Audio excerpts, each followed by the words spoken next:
Pemirsa, untuk memperbarui informasi seputar gugurnya dan Ramil Aradide, Letda Infanteri Octavianus Sogorlai oleh KKB, kita telah tersambung dengan Kepala Dinas Penerangan TNI Angkatan Darat, Brigjen Kristome Sianturi.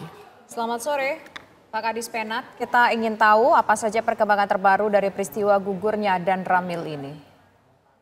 Selamat sore, saya ucapkan minal aidin wal faizin, mohon maaf lahir dan batin.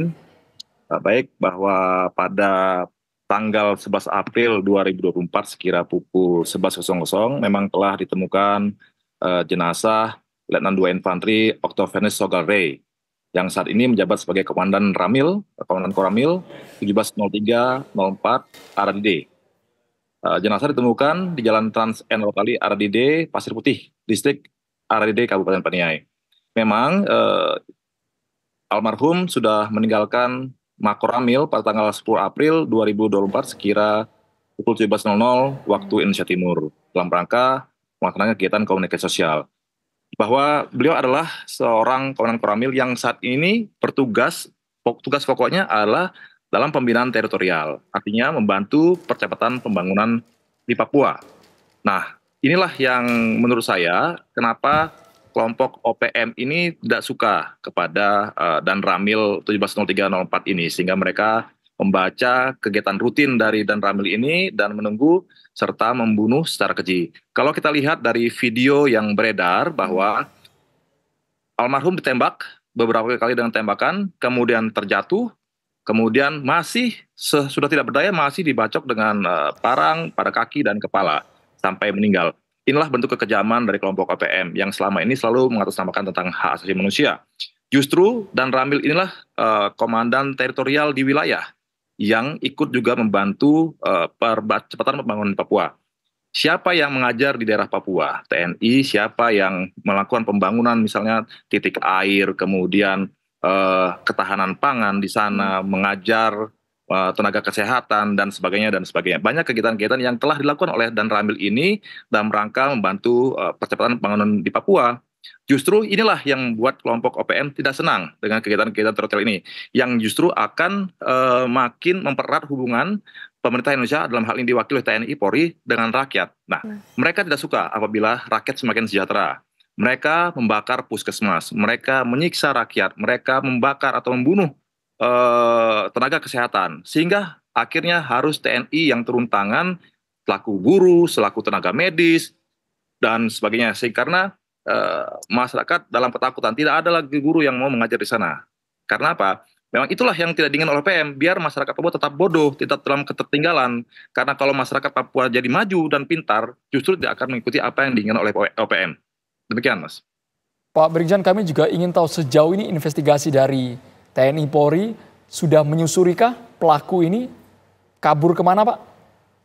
Ya, saat ini kita masih terus melakukan pengejaran, artinya kita menurunkan tim di lapangan, mencari tahu kekuatan mereka dan lari ke arah mana. Memang saat ini kita analisa bahwa mereka berasal dari Kodap 13, ya, KGP Timpo Paniai yang dipimpin oleh Matias Gobay. Nah, nanti cepat atau lambat kita akan segera tangkap pelaku-pelaku ini, atau kalau memang melawan, ya kita tembak di tempat, karena kan mereka juga bersenjata. Jadi inilah yang kami mohon bantuan dari masyarakat, kami bantuan semuanya, mohon doanya agar kami bisa menangkap segera pelaku-pelaku kejahatan, pelaku teror ini, kelompok OPM yang terus menyiksa dan menyengsarakan masyarakat Papua. Ya. Nah, sebelumnya Pak, apakah sempat terjadi pertikaian Pak? Atau kita sebutkan apakah sebelumnya sempat ada serangan-serangan yang dilakukan OPM ini kepada TNI yang sedang bertugas di sana? Atau ini tiba-tiba merupakan sebuah serangan mendadak yang mereka lakukan, Pak? Ya, saat ini tidak ada gangguan-gangguan keamanan sebenarnya di Paniai, ya. Rakyat sama TNI, rakyat dengan TNI dan Polri itu cukup akrab dan bersatu padu untuk bersama-sama meningkatkan kesejahteraan di Papua. TNI dan Polri membantu air bersih, membantu listrik, mengajar, tenaga kesehatan, tenaga medis dan sebagainya. Tapi mungkin inilah yang dibaca oleh kelompok OPM tentang rutinitas seorang Dan Ramil, kapan dia keluar. Nah, inilah yang ditunggu oleh mereka sehingga memberikan teror kepada masyarakat, Komandan Koramil yang ditembak dan dibunuh oleh mereka. Kami juga ingin tahu, Pak, sudah berapa lama sebenarnya Dan Ramil almarhum ini bertugas di distrik Aradide ini, Pak?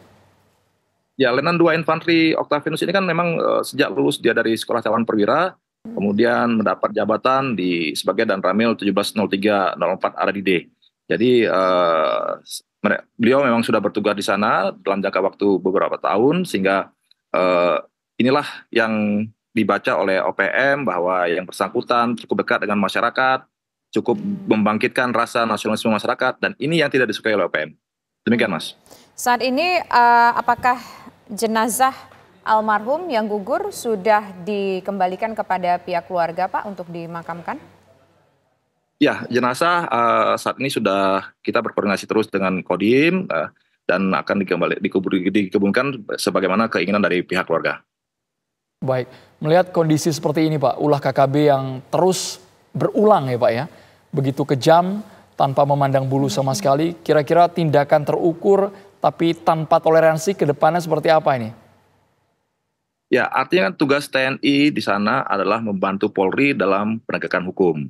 Artinya kami membantu pihak kepolisian untuk mengatasi gangguan keamanan di sana, kemudian menangkapnya serta menyerahkan kepada kepolisian untuk diproses hukum.